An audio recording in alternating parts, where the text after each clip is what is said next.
What's up, dude? Hello, everybody. Welcome back to my YouTube channel. So, today is a celebrity story along with like a true crime-esque story as well. So, let's get into it. Daystar Shemuel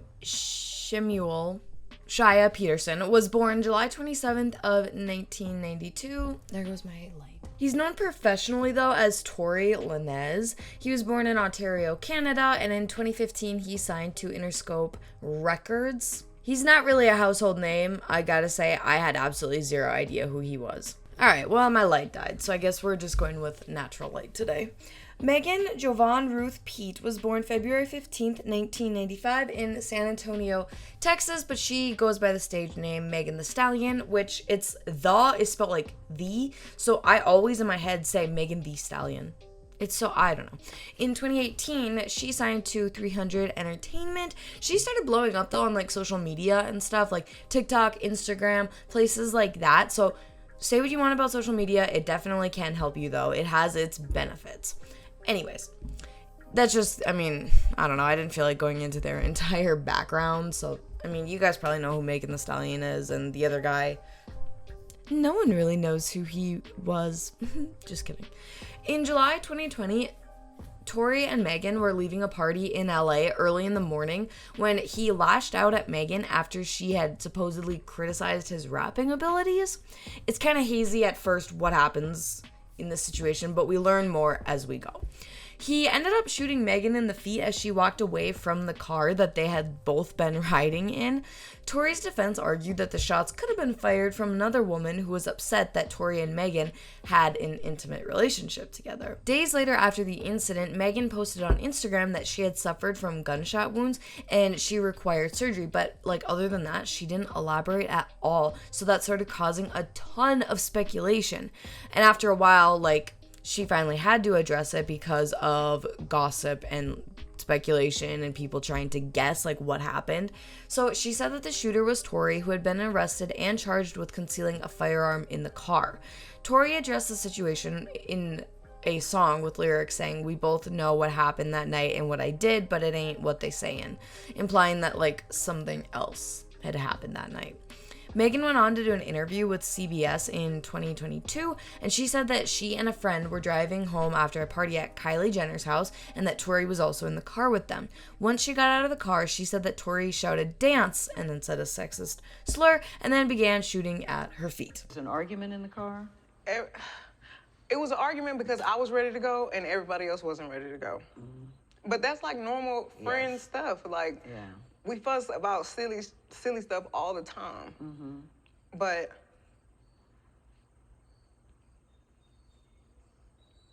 I never put my hands on anybody.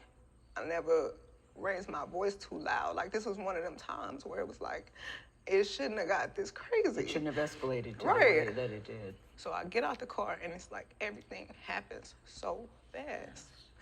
And all I hear is this man screaming he said, "Dance, bitch." And he started shooting. And I'm just oh my God. He shot a couple of times. Mm-hmm. And I was so scared. So is he in the car shooting from the car, Megan? He is standing up over the window shooting. Mm-hmm. And I didn't even want to move. I didn't want to move too quick. Because I'm oh my God, if I take the wrong step, I don't know if he can shoot something that's super important. I don't know if he could shoot me and kill me. Were you afraid for your life at that time? I was really scared because I had never been shot at before. After realizing what he did, Tory apologized and then offered Megan and her friend, Kelsey Harris, $1 million in order to keep them quiet about the situation. When the police showed up on the scene, Megan told the cops that the injuries on her feet happened when she stepped on glass. Okay, so here's the thing with that.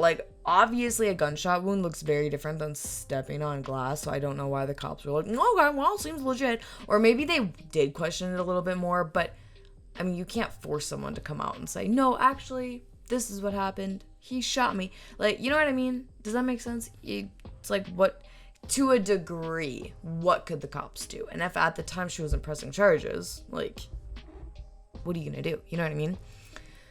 She testified that the fallout from the incident made her depressed and hindered her career, Megan did, and that it really did hurt her. She also said that she's a private person, but she's had to speak out in order to defend her name because Tory made it seem like the incident was like some big sex scandal.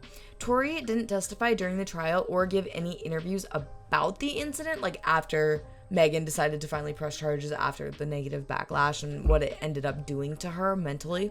In his 2020 album, Daystar, he raps, "If you got shot from behind, how can you identify me?" The two kind of go back and forth through music, which to me is just a little bit odd, but you know, I'm also not an artist, so. Tory's lawyer says that the argument in the SUV stemmed from Tory telling the women that he had sex with both of them. The case was about jealousy and a sexual relationship, Tory's lawyer said. Prosecutors brought up texts that Kelsey had sent to Tory's bodyguard the night of the incident saying, "Help," and then Tory shot Meg. There was also a text where Tory apologized to Megan after the shooting, so that's kind of an admission of guilt, I think. Megan has said that she's received death threats on social media, and unfortunately, she still has nerve damage in her feet to this day. Tory had been free on bail during the trial after a period of house arrest, and after a 2-day hearing and a 2-week trial, Tory was convicted of 3 felony counts: assault with a semi-automatic handgun, carrying a loaded unregistered firearm in a vehicle, and discharging a firearm with gross negligence. The jurors reached their verdict after about 7 hours of deliberation over 2 days, which really isn't that long, I don't think. Megan wasn't present in court, and when the verdict was read, Tory's dad stood up and started yelling at the judge and prosecutor saying, "God will judge you." Tory just sat there staring straight ahead.